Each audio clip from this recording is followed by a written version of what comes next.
नमस्कार सभी को। इस वीडियो में मैं आपको बताना चाहता हूं कि कैसे हम मैटलैब के थ्रू किसी एक पॉइंट को अपनी मनचाही वेलोसिटी या गति देकर मैटलैब में प्लॉट कर सकते हैं। जैसा कि देखा जा सकता है, इस काम को मैंने कई सारे हिस्सों में बांट दिया है जिससे कि ये और आसानी से समझ में आए। तो पहला काम है एक फिगर बनाना और उसकी एक्स और वाई लिमिट को डिसाइड करना। तो उसके लिए हम लोग फिगर कमांड का यूज़ करेंगे और एक्सिस को यूज़ करके उसकी एक्सिस की शेप दे दी जाएगी। इस फिगर को एक हैंडल या कह सकते हैं एक नाम देकर इसकी एक्सिस की लिमिट डिसाइड कर दी जाएगी। तो उसके लिए सेट कमांड का यूज़ होगा। सेट, अब ये GCA एक डिफ़ॉल्ट हैंडल होता है, तो मुझे कोई अलग से फिगर नहीं बनाना है, मैंने डिफ़ॉल्ट हैंडल यूज़ कर लिया है। इसमें एक्स लिमिट दी जाएगी,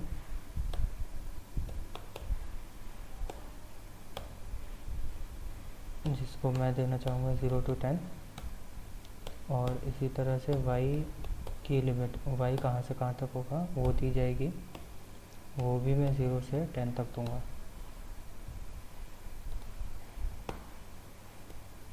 y लिमिट में l गलत हो गया। अब इसको रन करके देख लेते हैं। तो जैसे कि देखा जा सकता है एक फिगर बन गया है, लेकिन अभी इसमें एक्सिस दिखाई नहीं दे रहा है। वो तब दिखाई देंगे जब हम इसके फिगर के अंदर कुछ और डालेंगे, जैसे कि कोई रेक्टेंगल या कोई भी एक पॉइंट ऐड करेंगे। तो आगे बढ़ते हैं। अब इस फिगर के ऊपर एक रेक्टेंगल क्रिएट कर दिया जाएगा, तो उस जिसका नाम दे रहा हूँ मैं मूविंग पॉइंट, और रेक्टेंगल कमांड को यूज़ करके इसको क्रिएट करेंगे और इसका पेरेंट GCA होगा। मीन्स किस फिगर पर डालना है इसको, तो वो फिगर का नाम जो हमने यहाँ दिया था वही यहाँ देंगे, बट इससे पहले इधर हम लिख देंगे इसका पेरेंट। ये कौन सी प्रॉपर्टी है? पेरेंट। पेरेंट के बाद इसकी प्रॉपर्टी जो देनी है वो है पोजीशन, मीन्स रेक्टेंगल कहाँ पर क्रिएट होगा।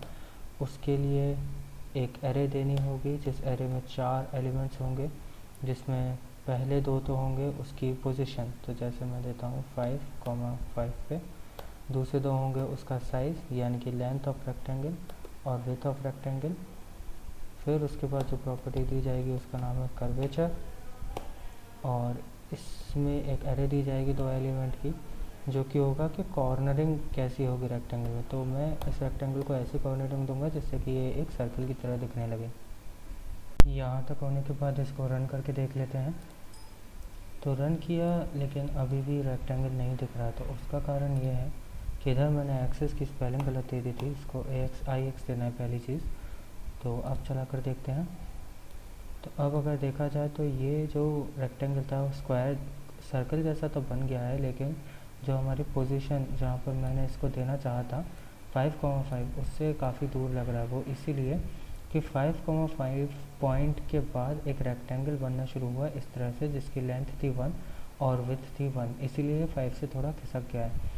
इसको सही करने के लिए हमको क्या करना होगा, जो मेरी पोजीशन है 5, उस 5,5 उस पर मुझे रेक्टेंगल का सेंटर देना होगा। तो उसके लिए मैं इसकी पोजीशनिंग थोड़ी सी चेंज करूँगा, इसको 5 की जगह 4.5 दे दूँगा, इसको भी 4.5 दे दूँगा। और अब अगर मैं इसको रन करूँ तो ये दिख रहा है कि ये 5,5 के पर एक रेक्टेंगल बना हुआ है या सर्कल बना हुआ है। अगला जो काम किया जाएगा वो थोड़ा सा मैथमेटिकल है। तो पहला इनिशियल और डेस्टिनेशन कोऑर्डिनेट्स देंगे। तो जैसे मुझे स्टार्ट करना है, स्टार्ट पोजीशन, तो वो मैंने दे दी। सपोज़ मैं स्टार्ट करना चाहता हूँ पॉइंट नंबर 4,2 से, और एंड पोजीशन मैंने दे दी इसको, कॉमा देना है इधर। एंड पोजीशन मैंने इसको दे दी है 9,9। अब एक वेलोसिटी कांस्टेंट क्रिएट करूँगा, मुझे कितनी वेलोसिटी से भगाना है इसको। तो इसकी वेलोसिटी सपोज़ मैं दे देता हूँ 1। फिर x, y और टोटल डिस्टेंस, इन दोनों पॉइंट्स के बीच x डिस्टेंस कितना होगा, y कितना होगा, टोटल कितना होगा। तो x डिस्टेंस को मैं लिखूँगा x डिस, ये होगा एंड पोजीशन का पहला एलिमेंट, यानी कि 9 माइनस स्टार्ट पोजीशन का पहला एलिमेंट यानी कि 4, तो 9 माइनस 4 ये होगा 5। बाद में जब वर्क स्पेस में क्रिएट होगा तब देखा जा सकेगा इसको। ऐसे ही y डिस्टेंस होगा एंड पोजीशन 2 यानी कि 9 माइनस स्टार्ट पोजीशन 2 यानी कि 2, तो 9 माइनस 2 7। और टोटल डिस्टेंस को अभी जैसे मैंने डिस दे दिया, तो ये कुछ नहीं होगा x डिस्टेंस का whole square plus y distance का स्क्वायर टोटल का अंडर रूट। तो स्क्वायर रूट लेने के लिए स्क्वायर रूट फंक्शन का यूज़ किया, जिसके अंदर x डिस्टेंस का स्क्वायर प्लस y डिस्टेंस का स्क्वायर करना है। अगला काम होगा टोटल टाइम इसको कितना लगेगा डिस्टेंस को कवर करने के लिए। तो डिस्टेंस मुझे पता है, वेलोसिटी पता है, तो टोटल टाइम को जैसे अगर मैं दूँ t टाइम, ये हो जाएगा डिस्टेंस डिवाइडेड बाय वेलोसिटी। अब टोटल टाइम मुझे पता लग गया। अब मुझे कैलकुलेट करनी है x वेलोसिटी और y वेलोसिटी। इसको समझाने के लिए मैं पेंट खोलूँगा।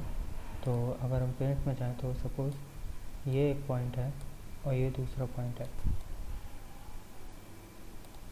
इनके बीच का x डिस्टेंस हमको सपोज़ पता है और y डिस्टेंस भी हमको पता है,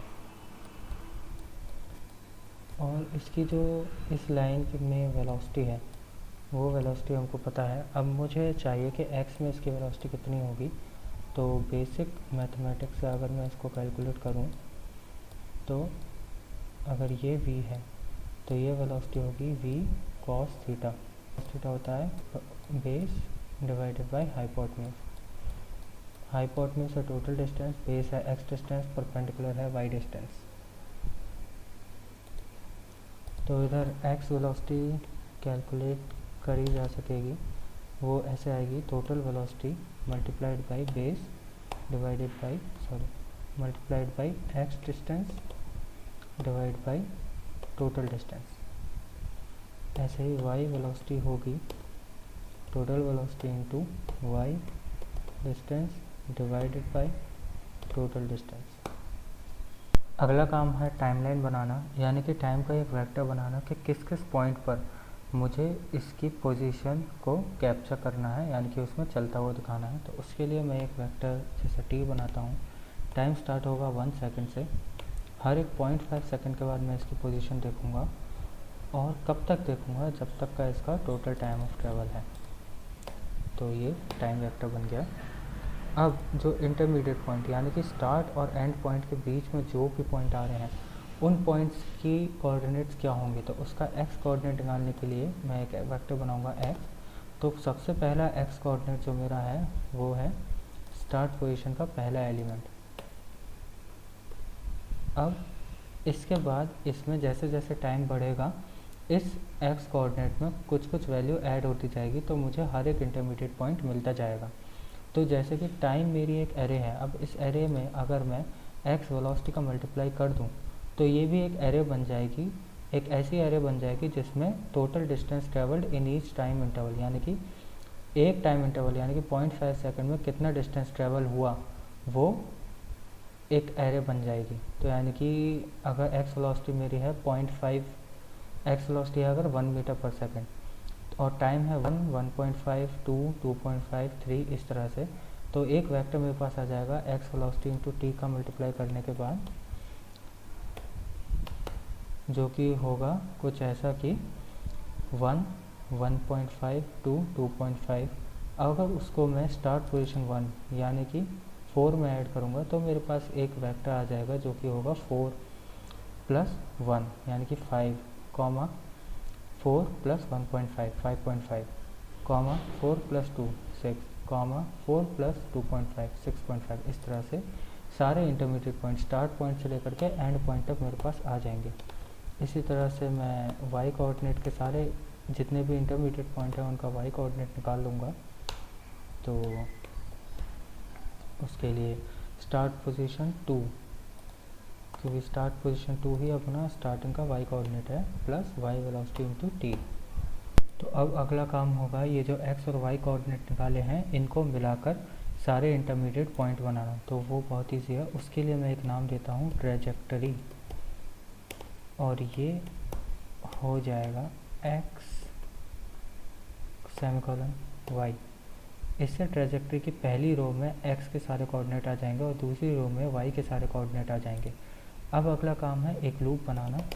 तो इस लूप को मैं बनाऊंगा for frame number equal to 1 से लेकर के जो भी मेरे इस टाइम एरे की लेंथ है, यानी कि इस टाइम एरे में जितने एलिमेंट हैं उतने ही मेरे पास टोटल पॉइंट होंगे, स्टार्ट पॉइंट और एंड पॉइंट को मिलाकर, और उतने ही फ्रेम में कैप्चर करना चाहता हूँ। तो इसीलिए मैं इस फ्रेम नंबर जो वेरिएबल मैंने बनाया है इसकी रेंज में दूंगा 1 से लेकर के लेंथ ऑफ t। इसके बाद हर एक फ्रेम नंबर की वैल्यू के लिए ट्रेजेक्टरी को कैप्चर करना है मुझे। तो उसके लिए मैं सेट का यूज़ करूँगा। सेट, अब जो मैंने रेक्टेंगुलर एलिमेंट बनाया था मूविंग पॉइंट के नाम से, तो उसका मैं यहाँ पर यूज़ करूँगा क्योंकि मुझे उसी पॉइंट को मूव करना है, और इसकी पोजीशन मैं दूंगा।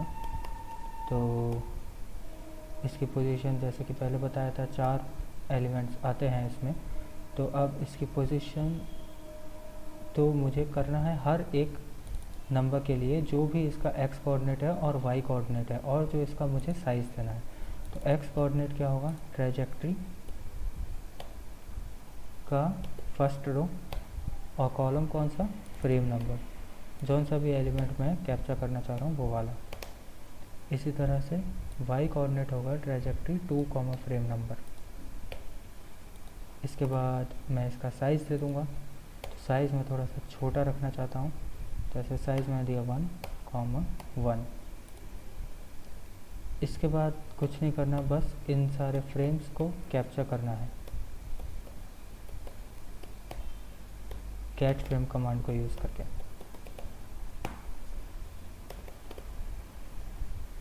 अब इसको चलाने का समय आ गया है, तो रन करूं तो ये रन हो गया, पता भी नहीं चला क्योंकि इसकी वेलोसिटी थोड़ी तेज़ थी। और एक और ख़राबी जो इसमें मुझे लग रही है वो है कि इसका साइज़ बहुत बड़ा है।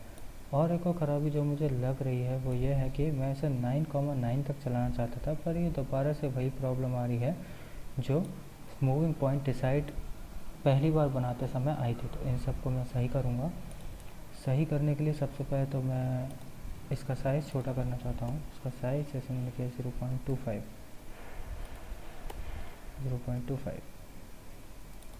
उसी के हिसाब से मुझे यहाँ पर इसका आधा माइनस करना पड़ेगा x और y दोनों कोऑर्डिनेट में से, और इसकी वेलोसिटी को मुझे थोड़ा सा कम करना है। तो वेलोसिटी जैसे मैं दे दी 0.4। अब अगर मैं इसे रन करूं तो काफ़ी सुंदर और काफ़ी अच्छा लग रहा है, और दिख भी रहा है कि 9 से लेकर कि एंड कोऑर्डिनेट 9,9 है। वेलोसिटी थोड़ी और कम करूँगा और साफ देखने के लिए। तो